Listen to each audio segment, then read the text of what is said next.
When most people think about a country that makes a big impact on a world stage, such as the 2026 FIFA World Cup, they usually think of powerful nations with large populations. Your Germanys, your Frances, your even Argentinas. Countries with strong economies, long, rich histories in soccer and football that ultimately always come to mind first. But what about a country with a population smaller than most major cities? For example, Seattle.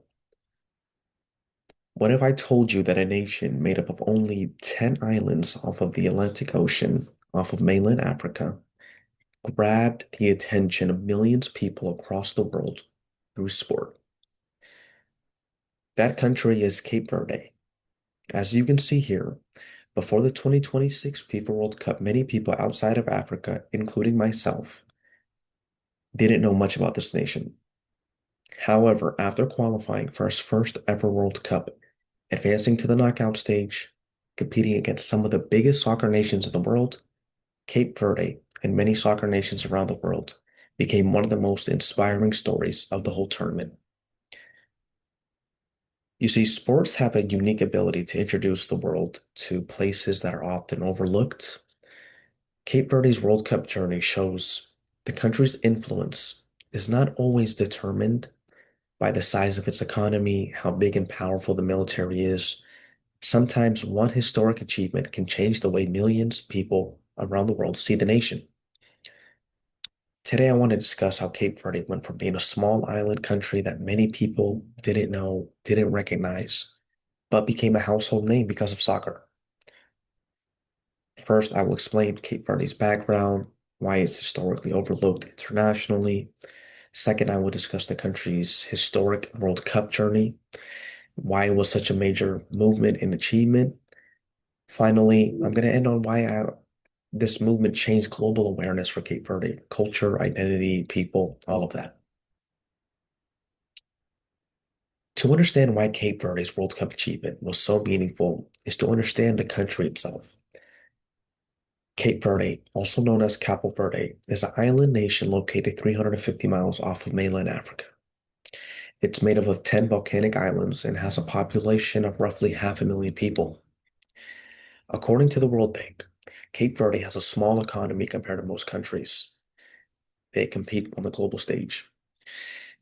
Its economy heavily depends on industries such as travel, tourism, fishing, and money sent home from Cape Verdeans living abroad.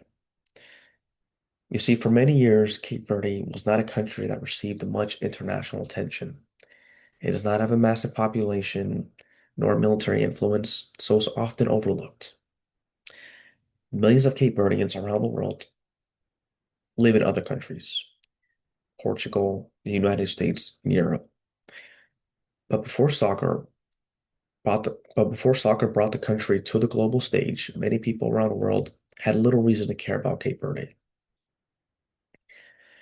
You see, Cape Verde's qualification for the 2026 FIFA World Cup was already historic in and of itself, because it marked the first time the country reached that tournament.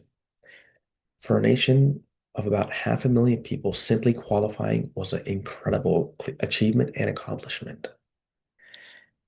You see, the team didn't enter the tournament with the same expectations as the countries I mentioned before, so they weren't favorites. Instead, Cape Verde entered as a small nation with something to prove. During the tournament, Cape Verde surprised many soccer fans around the world. The team competed larger and more established countries, just sort of the David and Goliath story. Although Cape Verde eventually lost 3-2 to Argentina in extra time, their performance earned worldwide respect. According to Reuters, Cape Verde's World Cup run was about much more than just soccer results. It was a moment placed the country firmly on the international map. You see, the results showed something important. Success in sports is not always about winning and losing.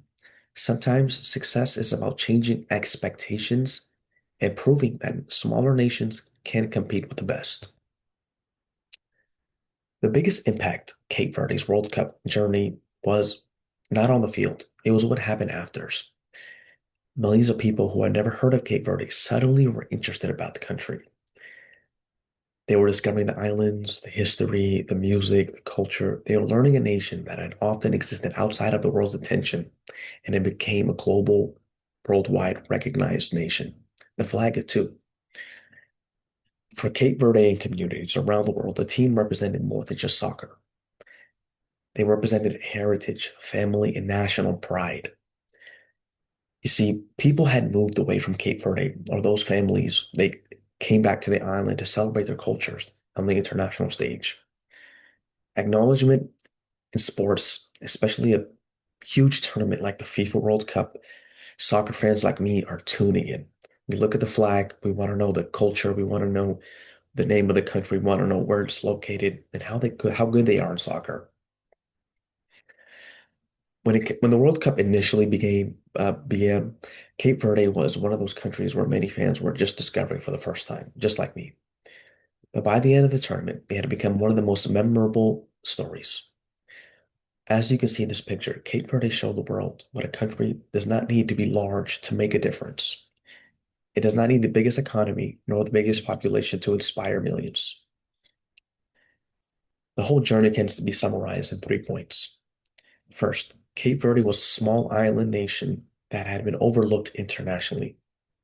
Second, the first World Cup appearance became a historic achievement that brought so much attention from everybody across the world. And third, its appearance created a new global appreciation for Cape Verde culture, people, and identity. So the next time you're watching a sporting event, we should remember that we're not just watching games, we're watching stories of countries, communities, and people. We're showing the world who they are. Cape Verde's World Cup moment was much more than a soccer achievement. It was a reminder that even the smallest nations can have the biggest impacts.